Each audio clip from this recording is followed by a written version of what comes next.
Hey guys, welcome back to my channel, The Tech Coders, and today we are going to solve question number 1899D of Code Forces, that is Yarrick and musical notes, which was the part of Code Forces around 909 division 3.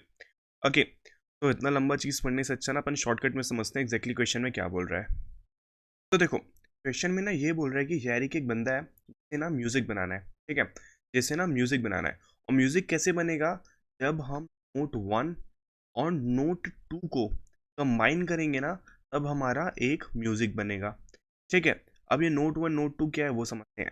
Question में ये बोल रहा है कि जितने भी notes है ना, वो कुछ इस तरह से एग्जिस्ट करेंगे, मतलब 2 to the power of k के फॉर्म में सारे नोट्स एग्जिस्ट करेंगे। ठीक है, तो लेट अस सपोज हमने क्या समझा अभी तक, जब हम दो नोट्स को मिलाएंगे तब वो एक म्यूजिक बनेगा। तो लेट अस सपोज मेरा n1 क्या हो गया, मेरा n1 a हो गया, और मेरा n2 क्या हो गया, b हो गया। तो मेरा म्यूजिक क्या बना? मेरा म्यूजिक ऐसा कुछ बनेगा, a कॉमा b। ठीक है, वही चीज यहाँ पर बोल रही है। ठीक है, वही चीज यहाँ पर बोल रही है। ठीक है, तो उसके बाद में जब मेरा ये म्यूजिक बन गया ना a कॉमा b, तो इसकी वैल्यू क्या होगी? इसकी वैल्यू होगी a to the power of b। इसकी वैल्यू होगी a to the power of b। ठीक है, तो अब अपन समझते हैं इस क्वेश्चन में फाइंड क्या करना है। हमें इस क्वेश्चन में ऐसे पेयर्स फाइंड करने हैं जिनकी वैल्यू ऐसी कुछ रहे। जब हम नोट 1 और नोट 2 को लेके म्यूजिक बनाए, और जब हम नोट 2 और नोट 1 को लेके म्यूजिक बनाए, तब उन दोनों केस में वैल्यूज हमारी सेम आनी चाहिए। ठीक है, हमें ऐसे पेयर्स का काउंट निकालना है। ठीक, अब यहाँ पर ध्यान से समझना मैं क्या बोल रहा हूँ। यहाँ पर क्वेश्चन में क्या दिया हुआ है, ए बी। जब हम दो नोट को लेंगे तो उसकी वैल्यू क्या होगी? ए बी होगी। यहाँ पर मैं लिख रहा हूँ, मैं क्या बोला, बेसिकली हमें क्वेश्चन में ऐसे पेयर्स निकालने हैं जब a b is equals to b a हो। ठीक है, तो इस केस में इसकी वैल्यू क्या होगी? A power b is equals to b power a. ठीक है, a power b is equals to b power a.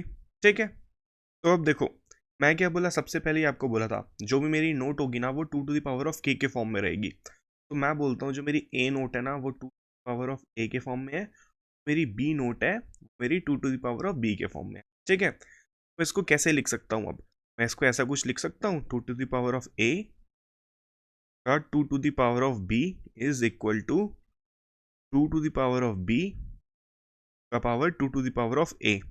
ठीक है, क्या मैं ऐसा कुछ लिख सकता हूँ? हाँ, मैं ऐसा कुछ लिख सकता हूँ। मैं यहाँ पर क्या किया, सिंपली ए और बी की वैल्यू को सब्सटीट्यूट कर दिया यहाँ पर। ठीक है, अब मेरी बात को ध्यान से समझना। ठीक है, मैं ये कह रहा, ये कंडीशन सिर्फ और सिर्फ दो बार इक्वल होगी, दो केस में इक्वल होगी। पहला केस बट ऑब्वियस है, जब मेरा ए इज इक्वल्स टू बी रहेगा। जब मेरा ए इज इक्वल्स टू बी रहेगा, समझ के देखो मैं क्या बोल रहा हूँ। 2 to the power of 1, 2 to the power of 1 is equals to 2 to the power of 1 is equals to 2 to the power of 1। क्या हो गया? 2 का स्क्वायर इज इक्वल्स टू 2 का स्क्वायर, 4 इज इक्वल्स टू 4। ठीक है, अब यहाँ पर 2 भी डाल लो, आप 2 भी डाल लो, 2 डाल लो, 2 डाल लो, सब सेम हो जाएगा। ठीक है, तो मैं कह सकता हूँ जब मेरा ए इज इक्वल्स टू बी रहेगा ना, तब मेरे को ये वैल्यूज इक्वल मिलेगी। और मेरा दूसरा केस क्या होगा? दूसरा केस ये होगा कि जब मेरे ए की वैल्यू 1 हो और बी की वैल्यू 2 हो, और एल्स बी की वैल्यू 1 हो और ए की वैल्यू 2 हो, तब मुझे ये वाला केस इक्वल मिलेगा। आप वैल्यू डाल के देख लो एक बार। मैं क्या बोला? 2 to the power of 1, 2 to the power of 2 is equals to 2 to the power of 2, 2 to the power of 1। तो यहाँ पर क्या आ जाएगा?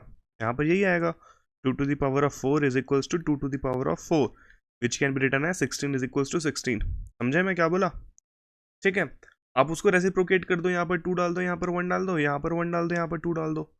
पर कुछ नहीं पढ़ना है, पर कुछ नहीं पढ़ना है। उस केस में भी क्या आएगा? 2 to the power of 4 is equals to 2 to the power of 4। ठीक है, तो अभी तक मैं ये चीज को समझ गया, अभी तक मैं ये चीज को समझ गया। अब आप समझना मैं क्या बोल रहा हूँ। लेट अस सपोज मेरा एरे कुछ ऐसा दिया हुआ है, 8 3 8 9 9 3 5 4 8। अब देखो 8 कितने बार आया? एक बार आया, दो बार आया, तीन बार आया, है ना। 8 कितने बार आया? 3 बार आया। चेक। 3 कितने बार आया? एक बार आया, दो बार आया। 9 कितने बार आया? दो बार आया। 5 एक बार, 4 एक बार। अब आप समझना मैं क्या बोल रहा हूँ। देखो मैं क्या बोला, जब मेरा a is equals to b होगा ना, तब मेरा एक पेयर बनेगा। तो देखो, एक बार मैं इस एट को लिया, इस एट को लिया, फिर मैं इस एट को लिया, फिर इस एट को लिया, फिर मैं इस एट को लिया, फिर मैं इस एट को लिया।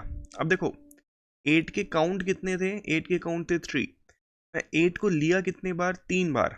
अब देखो, यहाँ पर काउंट कम है करके सेम आ गया, लेकिन जब काउंट आपका समझ लो 10 होगा, तो उस केस में कैसे निकालोगे, उस केस में कैसे निकालोगे? तो एक परम्यूटेशन का सिंपल सा फॉर्मूला है, that is n into n minus one divided by 2। मैं क्या बोला, n into n minus one divided by 2। ठीक है। सिमिलरली मैं 9 3 के लिए भी वैसे निकालूंगा, 9 के लिए भी वैसे निकालूंगा, सिमिलरली 4 के लिए वैसे निकालूंगा, 5 के लिए भी वैसे निकालूंगा। ठीक है। तो मेरे को क्या मिल जाएगा उस केस में, तो मेरे को उस केस में क्या मिल जाएगा, इस केस के जितने भी सम निकलेंगे, इस केस के जितने भी ऐसे पेयर्स निकलेंगे जाएगा, उसका मुझे आंसर मिल जाएगा। ठीक है। अब देखो, अब इस चीज को समझना, अब इस चीज को समझना। देखो, अब किसी केस में ऐसे भी हो सकता है, 8 8 8 1 1 1 2 2 2 4 4। तो देखो, अभी तक हमने किसके लिए पढ़ लिया, इसके लिए पढ़ लिया, इसके लिए पढ़ लिया। ठीक है। उस केस में अपन 1 के लिए भी निकालेंगे, 2 के लिए निकाल लेंगे, लेकिन लेकिन आप समझो, यहाँ पर हमारा ऐसा भी पेयर बन रहा है ना 1 2 का, जब हमारा a इज इक्वल्स टू 1 और b इज इक्वल्स टू 2 है, और जब हमारा b इज इक्वल्स टू 1 और a इज इक्वल्स टू 2 है। ठीक है। तो उस केस में क्या हो जाएगा समझना, ये भी हो सकता है, इसके साथ भी पेयर बन सकता है, इसके साथ भी पेयर बन सकता है, ये वाला भी इसके साथ भी पेयर बन सकता है, फिर ये भी इसके साथ बन सकता है, ये भी इसके साथ बन सकता है, ये भी इसके साथ बन सकता है, ये भी इसके साथ बन सकता है। सिमिलरली इस वन के लिए भी ऐसे ही होगा कुछ, है ना? तो इसका अपन कैसे निकाल लेंगे, count of one into count of two. ठीक है। Count of one into count of two, simple. और कुछ नहीं करना है अपने को। क्या करेंगे, यहाँ पर जो सम निकला और यहाँ पर जो सम निकला, दोनों को ऐड कर दो आप, s1 प्लस s2, जो कि मेरा आंसर हो जाएगा, जो कि मेरा आंसर हो जाएगा। ठीक है। ये सिंपल सा क्वेश्चन था, समझ रहे हो आप मैं क्या बोल रहा हूँ? मेरे पास ये गिवन इक्वेशन है, ये कब ट्रू होगी, इन दो केसेस में ट्रू होगी, जब मेरा a is equals to b और a इज इक्वल्स टू 1 और b इज इक्वल्स टू 2 हो, या फिर जब मेरा b इज इक्वल्स टू 1 और a is equals to 2। That's it, वरना किसी और केस में नहीं होगी। अब वैल्यू डाल के देख लो, आप लोगों को शायद ये लग रहा होगा कि यार यही क्यों हुआ, चलो ये तो समझ आ गया, लेकिन ये 1 और 2 ही अपन क्यों लिए? ठीक है।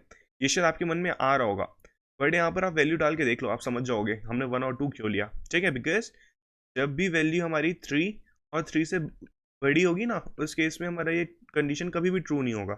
ठीक है। इसलिए हमने बस a is equals to 1, b is equals to 2, और इधर b इज इक्वल्स टू 1 और a इज इक्वल्स टू 2 लेके करा है। ठीक है।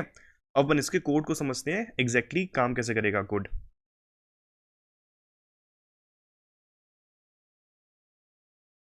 तो देखो, ये हमारा n था, मैं इसको इनपुट ले लिया, फिर अपने वेक्टर को इनपुट ले लिया, फिर मैं क्या किया, मैं इसके एक मैप बना लिया, मैं फिर अपना एक मैप बना लिया इंट का। ठीक है। फिर मैं क्या किया, उस मैप में अपने सारे वेरिएबल्स का काउंट काउंट डाल रहा हूँ यहाँ पर। ठीक है। मैं क्या कर रहा हूँ, यहाँ पर जितनी मेरे एरे में वैल्यूज़ है ना, उन सब का मैं काउंट डाल रहा हूँ। ठीक। फिर मैं लास्ट में क्या किया, मैं एक आंसर करके वेरिएबल बना लिया, मैं एक आंसर करके वेरिएबल बना लिया। अब देखो यहाँ पर मैं क्या कर रहा हूँ, वही चीज़ कर रहा हूँ, आपको क्या बोला था, लेट अस सपोज मेरे 8 का काउंट है x, तो ये कितने बार प्रेजेंट होगा, x into x minus one divided by 2। वही चीज़ मैं कर रहा हूँ यहाँ पर, मैं एक पर्टिकुलर की के अगेंस्ट उसके values into values minus one divided by 2 कर रहा हूँ, सेम चीज़। ठीक है। करके सारा आंसर निकाल लिया। अब मैं यहाँ पर क्या कर रहा हूँ, मैं आपको बताया ना, count of 1 into count of 2। क्यों निकालेंगे, बिकॉज ऐसा कुछ एग्जिस्ट कर सकता है, तो वो सबके साथ में पेयर बनेगा, ऐसा नहीं है कि सिर्फ एक एक बार में पेयर बनेगा। ठीक है। उसके लिए मैं क्या किया, अपने आंसर में इन दोनों के मल्टीप्लीकेशन को ऐड कर दिया, test count of 1 into count of 2, last में आंसर प्रिंट करा के रिटर्न कर गया। ठीक है। तो this was the solution guys, I hope आपको अच्छे से समझ में आएगा, और अगर आपके पास कोई डाउट है तो उसको कमेंट कर दीजिए, I will definitely help you to come out of it. Okay, तो thank you for watching and have a good day guys.